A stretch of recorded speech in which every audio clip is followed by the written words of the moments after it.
Internet না থাকায় গতকাল রাতেই সচিবালয়ে মুখ্যমন্ত্রী। কন্যাশ্রী থেকে রাতেই উত্তরকন্যায় পৌঁছান মুখ্যমন্ত্রী মমতা বন্দ্যোপাধ্যায়। নেপালে অশান্তির জেরে সীমান্তে বন্ধ রয়েছে ইন্টারনেট পরিষেবা, ফলে নেটওয়ার্ক সমস্যায় রাতেই উত্তরকন্যায় যান মমতা বন্দ্যোপাধ্যায়। মমতা বন্দ্যোপাধ্যায় এই মুহূর্তে যিনি থাকেন সেই জায়গা ছেড়ে দিয়ে উত্তরকন্যায় উত্তরবঙ্গের সচিবালয়ে এসে উপস্থিত হয়েছেন। তিনি বসে আছেন নিজের ঘরে এবং আচমকা তিনি এই আসাতে গোটা প্রশাসন তটস্থ হয়ে গেছে। তার কারণ মুখ্যমন্ত্রী এসে বসে গেছেন এবং তার সঙ্গে অরূপ বিশ্বাস রয়েছেন। এই মুহূর্তে অরূপ বিশ্বাস আমার সঙ্গে রয়েছেন। অরূপ, কেন আপনার এখন আচমকা এত মধ্যরাত্রে এসে এখানে উপস্থিত হয়েছেন, কি কারণ? আপনারা জানেন যে আমাদের যিনি রাজ্যের মুখ্যমন্ত্রী মমতা বন্দ্যোপাধ্যায়, তিনি উত্তরবঙ্গ সফরে এসেছেন এবং আমরা যেখানে তিনি থাকেন সেটা হচ্ছে কন্যাশ্রী। সেই কন্যাশ্রীতে কোনো রকম সেই জিও বলুন এবং এয়ারটেল বলুন কোনো কানেকশন কাজ করছিল। তিনি অত্যন্ত উদ্বিগ্ন, কারণ আজকে পার্শ্ববর্তী আমাদের একটি দেশে এমন একটি ঘটনা ঘটেছে, তিনি কোনো খবরাখবর রাখতে পারছেন না। তিনি শুধু একটি রাজ্যের মুখ্যমন্ত্রী নন, তিনি একজন সর্বভারতীয় নেত্রী। তাই সমস্ত কিছু খোঁজ রাখা, খেয়াল রাখা, ব্যবস্থা নেওয়া, প্রশাসনিক স্তরে তার সিদ্ধান্ত নেওয়া, কোনোটাই তিনি নিতে পারছেন না, শুধু জিও এবং এয়ারটেলের কোনো কানেকশন, কোনো কাজ না করার জন্য। তাই তিনি বাধ্য হয়ে তার সচিবালয়ে, তার নিজের ঘরে উত্তরকন্যায় এসে এখন তিনি মনিটরিং করছেন। এই মুহূর্তে মুখ্যমন্ত্রী এসে উত্তরকন্যা উপস্থিত হয়েছেন এবং প্রায় মধ্যরাত্রি এবং প্রশাসনের কর্তা ব্যক্তিদের পরের পর ফোন আসতে শুরু করেছে এবং মুখ্যমন্ত্রী নিজে এসে বসে আছেন চেয়ারে এবং গোটা এলাকা জুড়ে, গোটা এলাকা থেকে ইতিমধ্যে পুলিশের উচ্চপদস্থ আধিকারিকরা আসতে শুরু করেছেন।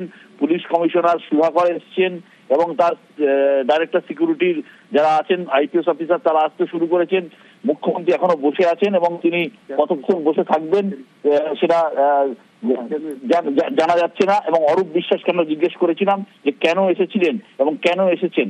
অরূপ বিশ্বাস তিনি অ্যাকচুয়ালি আমি বললাম যে আমাদের পার্শ্ববর্তী দেশে এমন একটি ঘটনা ঘটেছে, তিনি অত্যন্ত উদ্বিগ্ন। আমি বারবারই বলছি, তিনি শুধু একজন রাজ্যের মুখ্যমন্ত্রী নন, তিনি সর্বভারতীয় একজন নেত্রী।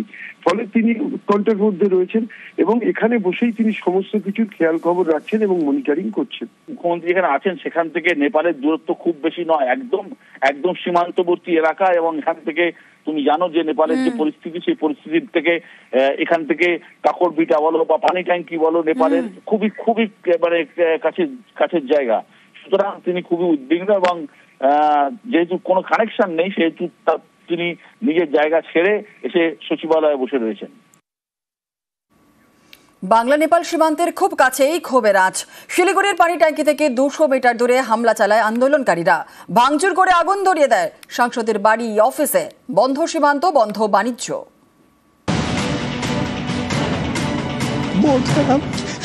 बहुत खराब है उधर, गोली आगे होगी, सब जला देना।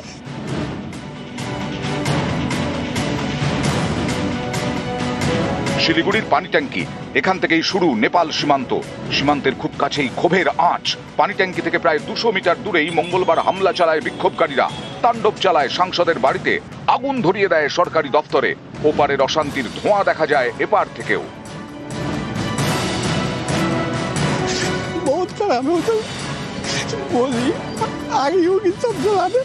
নেপাল থেকে ফেরা পর্যটকদের চোখে মুখে শুধুই আতঙ্ক।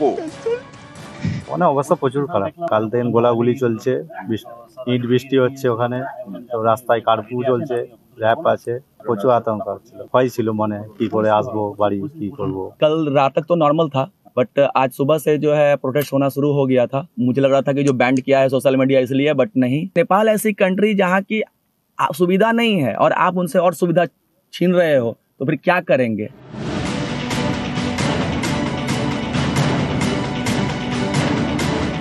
সীমান্তের ওপারে অশান্তি, সীমান্তে ব্যবসাও বন্ধ। পানি ট্যাঙ্কি পেরিয়ে নেপালে যায় একাধিক পণ্য, রান্নার গ্যাস, পেট্রোপণ্য, সুতির জামা কাপড়, চাল, ডাল, মশলা সহ বহু নিত্য প্রয়োজনীয় সামগ্রী। নেপালে রপ্তানি হয় প্যাকেটজাত খাবারও। নেপাল থেকে ভারতে আসে পাইপ, প্লাস্টিক এবং টিন সহ আরো বেশ কিছু সামগ্রী।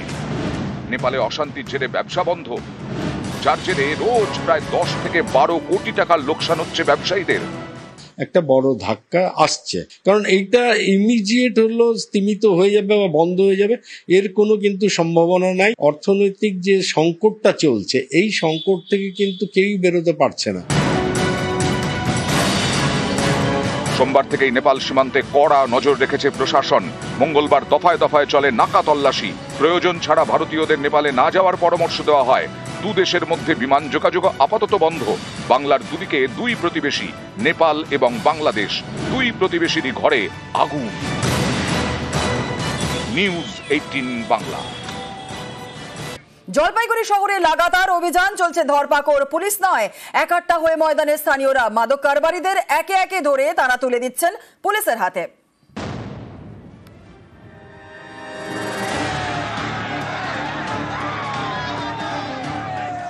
জলপাইগুড়ির বিভিন্ন এলাকায় মাদক কারবার, এই অভিযোগ গত কয়েকদিন ধরে বেড়েছে। তা রুখে দিতে ময়দানের স্থানীয়রা তারা এককাট্টা হয়ে অভিযান চালাচ্ছেন। সোমবার রাতে জলপাইগুড়ি সদরের ইন্দিরা কলোনিতে একটি বাড়িতে হানা দেন বাসিন্দারা। দুই অভিযুক্তকে ধরে তুলে দেন পুলিশের হাতে।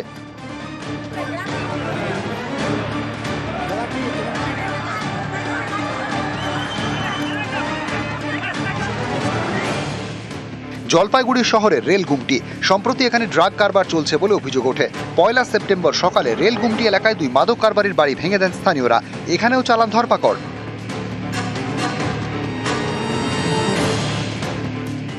চা পাতার ট্রাকে গাঁজা পাচার, সোমবার সেই ট্রাক আটকে দেওয়া হয়। স্থানীয়রা খবর দেন পুলিশে, পুলিশ গিয়ে গাঁজা উদ্ধার করে।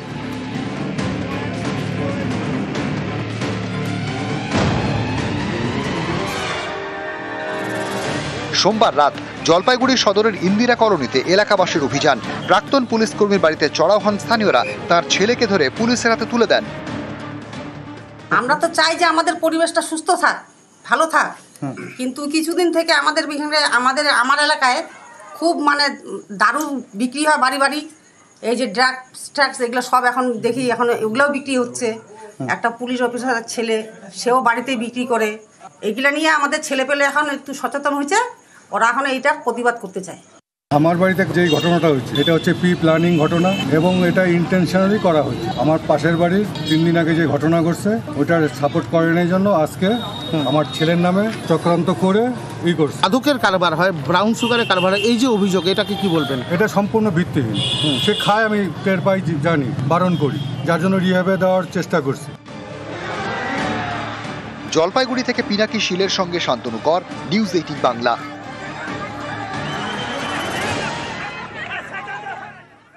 জমি মাফিয়ার নজরে খেলার মাঠ, ডোমজুড়ে খেলার মাঠ দখলের চেষ্টা, বাধা দেন স্থানীয়রা। তাঁদের ভয় দেখাতেই সোমবার রাতে মাঠে তাণ্ডব চালানো হয়।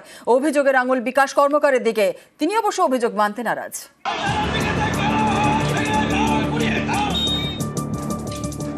খেলার মাঠে খোঁড়াখুড়ি, ছিঁড়ে দেওয়া হয়েছে ক্রিকেট প্র্যাকটিসের নেট। হাওড়া ডোমজুর, এখানকার ভাস্কুর এলাকায় রয়েছে খেলার মাঠ, আকারে প্রায় 6 বিঘা। পাশে রয়েছে ব্যক্তিগত জমি, সম্প্রতি সেই জমি বিক্রি হয়ে গিয়েছে। অভিযোগ, এরপরে জমির দালাল বিকাশ কর্মকারের নজর পড়েছে এই খেলার মাঠে। খেলার মাঠ প্লট করে বিক্রি করতে চাইছেন তিনি। মাঠে খোঁড়াখুড়িও শুরু করেছেন। এর প্রতিবাদ করেন স্থানীয়রা। অভিযোগ, তাদের ভয় দেখাতে সোমবার রাতে মাঠে তাণ্ডব চালানো হয়। ক্রিকেট প্র্যাকটিসের নেট ছিঁড়ে দেওয়া হয়, পিচের উপরে ফেলে দেওয়া হয়েছে মাটি। মাঠের উপরে রাখা একটি অ্যাম্বুলেন্সেও ভাঙচুর চালানো হয়েছে।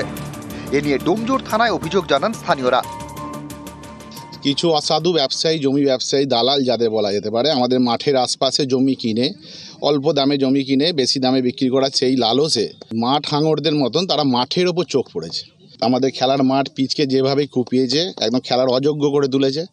বাচ্চারা যেখানে খেলে সেই খেলার স্ট্রাকচারকে ভেঙে ভেঙে দেওয়া হয়েছে, নেটকে পুড়িয়ে দিয়েছে, নেটকে ছিঁড়েছে। যেই যে ন্যাক্কারজনক ঘটনা আমরা ভাবতেই পারি না। যে দালাল করেছে তার নাম বিকাশ কর্মকার, অবিলম্বে গ্রেপ্তার করতে হবে, এটাই আমাদের দাবি। আমাদের কাছে সেরকম কোনো তথ্য নেই।